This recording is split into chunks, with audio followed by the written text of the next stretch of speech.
Welcome to Movements in California, a podcast about migration and mobility justice, produced by the California Center for Ethics and Policy, or CCEP, at Cal Poly Pomona, and generously supported by the Cal Poly Pomona Special Projects for Improving the Classroom Experience Grant Program. My name is Brady Collins, Associate Professor of Political Science at Cal Poly Pomona and Faculty Fellow with CCEP. In this episode of the series, CCEP student fellow Edward Nunez compels listeners to think about the effects that climate change will have on migration and mobility patterns in the California of the future.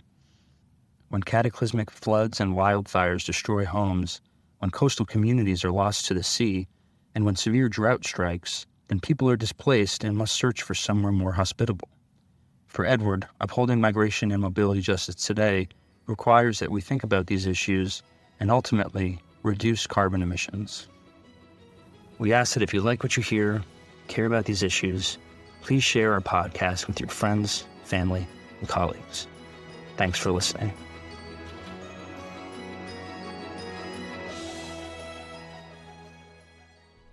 Hi everyone, and thanks for tuning in. My intention here is to get you to think about the effects that climate change is going to have on human migration and mobility across California in the future. By this point, many of us have gotten used to seeing those scientific reports which indicate that climate change is becoming increasingly dire, and that our societal response so far has been pretty lackluster. According to the latest United Nations IPCC report, there's still a bit of time left to turn things around. If we act swiftly and decisively and achieve net zero carbon emissions in the next couple of years, then in all likelihood we'll overcome the crisis. Global climate will effectively stabilize in a matter of decades, and we won't have to endure worst-case scenario kinds of situations, like the complete inundation of coastal communities around the globe and various portions of the world's continents becoming uninhabitable due to extreme heat. So, if we fail to take decisive action, then we're in for a pretty rough rest of the 21st century. Should we fail to take any meaningful preventative measures against climate change, then we can reasonably expect that the crisis will continue to impact migration and mobility across California in increasingly significant ways. Climate change is already having a pretty substantial impact on life in California, but what I want to talk about here is what's to be expected several decades down the line, especially after we cross that delicate threshold of 2 degrees Celsius above pre-industrial norms. I'd like to kick things off by talking about what compelled me to choose this topic in the first place. So I currently attend Cal Poly Pomona, which is located in Southern California, some 30 or so minutes away from downtown Los Angeles. And earlier this year, we experienced some pretty remarkable rainstorms. Having spent my entire life here and living in the Southern California region, I don't think I've ever witnessed a rainy season as intense or as prolonged as this one. And a lot of people I talk to feel the same way. I remember driving home once in the freeway when suddenly I began to feel legitimately unsafe on account of the flooding that had begun to accumulate in the freeway. So I made for the nearest exit as soon as possible when suddenly I got caught up in the most intense hailstorm that I'd ever been a witness to. A lot of people I talk to have similar sorts of stories, and one thing that I've noticed as of late is that California is noticeably greener. Plant life in California is flourishing right now, and it's a wonderful sight to behold, I must admit. But naturally, I began to wonder if this intense rain season was in any way linked to climate change. But the jury still seems to be out in this matter.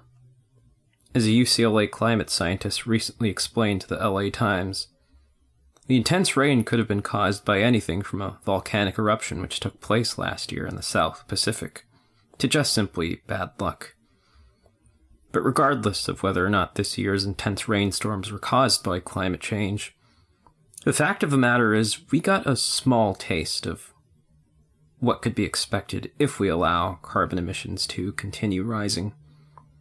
Climate scientists have spent years warning us that climate change will lead to an increase in more extreme weather events. And the worst case scenario in terms of a rain-related event for California would be a mega flood of biblical proportions. Every couple hundred years, California is inundated in massive floods, according to Yale Climate Connections. And the amount of global warming that's taken place so far has at least doubled the likelihood of an event like this occurring. Furthermore, with additional increases in global temperature, the likelihood of a megaflood occurring increases even more. Such an event would, of course, be deeply catastrophic considering how populated and urbanized California has become in the past century. Billions of dollars worth of property could be damaged, countless homes could be destroyed, and communities could be permanently altered. Talk about migration and mobility. A megaflood could displace untold quantities of Californians. Let's move away from talking about rainstorms and focus on something that California is much more known for: its intense heat.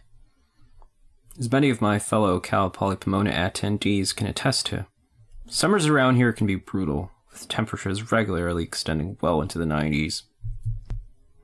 One really alarming trend that many of us have noticed in recent years is that there have been a lot of record-breaking high temperatures. According to the Scripps Institution of Oceanography based out of UC San Diego, average summertime temperatures in California have risen by 3 degrees Fahrenheit since 1896, which is deeply alarming. And if carbon emissions continue at their current rate, we can expect another 2 degrees of warming by 2040, 4 degrees by 2070, and more than 6 degrees by 2100. With more heat comes more wildfires.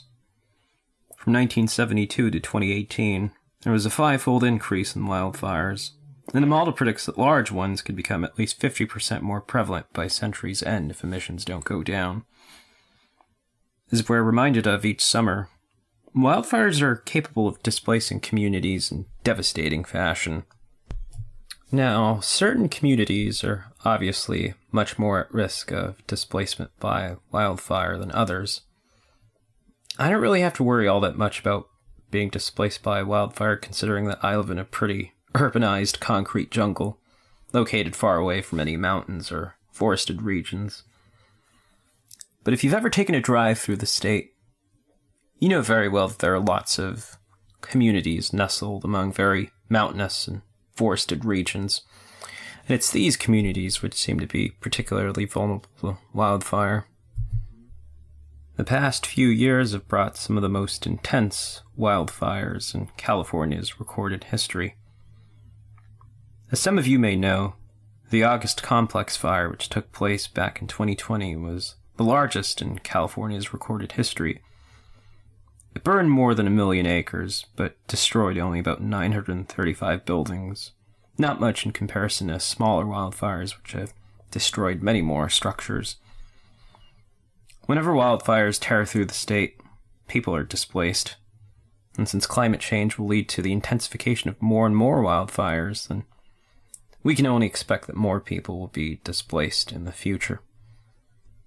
Record-breaking temperatures don't just bring the danger of wildfire with them.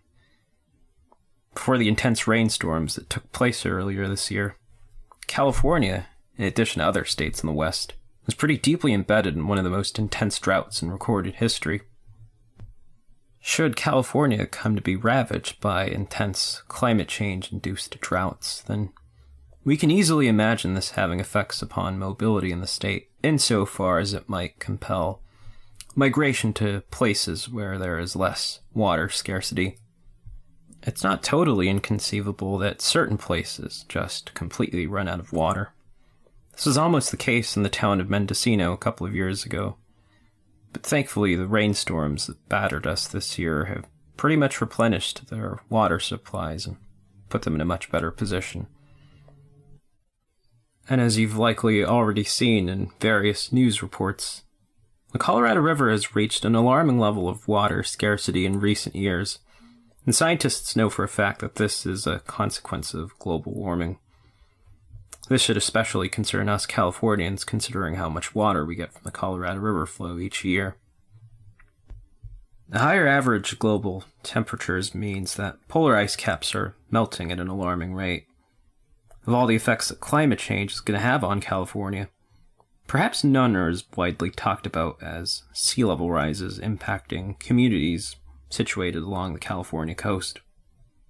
There's billions of dollars worth of property that's nestled along the California coast. It's important here that we not get caught up in our humanistic hubris, as if we can easily engineer our way out of this problem. Some people, for example, have proposed building massive seawalls to help protect coastal regions, but a recent UN report revealed that this really isn't going to keep us all that safe, and we might just have to start coming to terms with the fact that we're going to lose a lot of land. So far, we've discussed rainstorms and flooding, we've discussed record-high temperatures in addition to the wildfires and droughts that they may cause, and we've discussed coastal sea level rise. These are issues which are going to be accelerated by climate change, and they're going to deeply impact how we go about navigating this state. People are going to be displaced from their homes, and pretty soon we're going to be forced to make some difficult choices regarding where we're going to live. I haven't really talked all that much about the economic impacts that climate change could have on California, but it's worth mentioning considering how important agriculture is in the state. Since climate change could very well detrimentally affect agricultural output, then climate change could alter the flows of capital across California, which in turn would have some big implications for human mobility. The more carbon we release into the atmosphere, the more inhospitable our environment is going to become for us. So far, I've been focused on what's to be expected in the future in California if current trends continue. But climate change is already compelling the migration of people around the globe.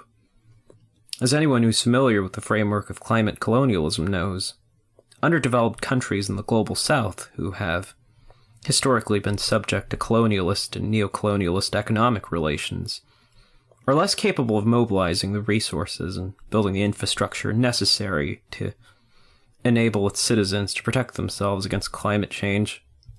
And so naturally we've begun to see increases in migration from these underdeveloped portions of the world as these climate migrants seek refuge in the global north where wealth and resources are much more prevalent. So far, we've detailed some of the ways in which climate change could tangibly impact migration and mobility patterns in California, some several decades down the line. What I want to do for the remainder of this podcast is to talk about migration and mobility justice and what that sort of might look like as it pertains to climate change. Like I stated earlier, there's still some time left to turn things around. If we achieve net zero carbon emissions in the next couple of years, and in all likelihood we'll avoid the truly horrific scenarios where millions of people are displaced and countless coastal communities around the globe are lost to the sea. But if we fail to take initiative soon, the future is going to present some very difficult challenges for us all. California is rife with social inequalities.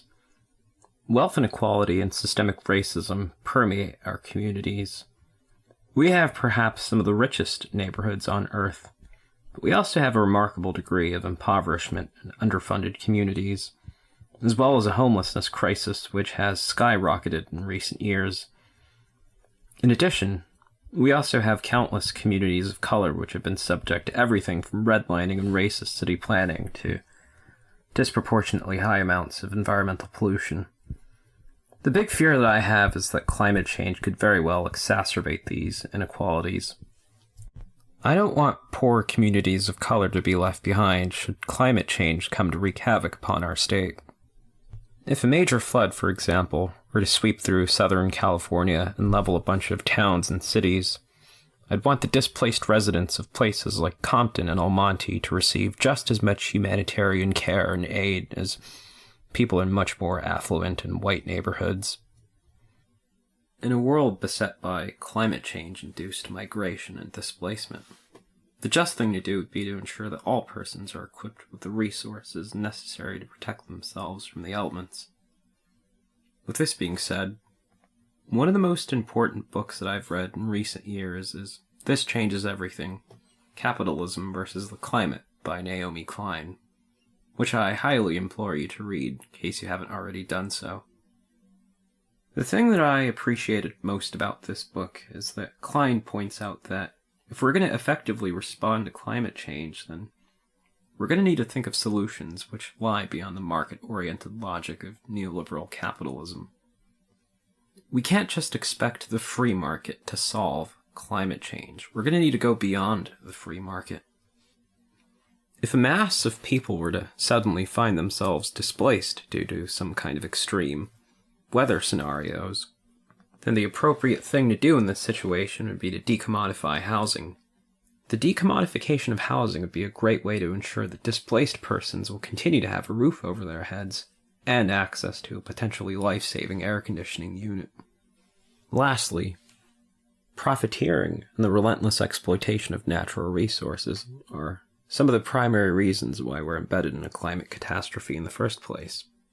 If we want to prevent the displacement of people not just in California, but around the world, then we're going to need to stop acting in accordance with the profit motive and start acting in accordance with the needs of the planet. Migratory and mobility justice require nothing less than this.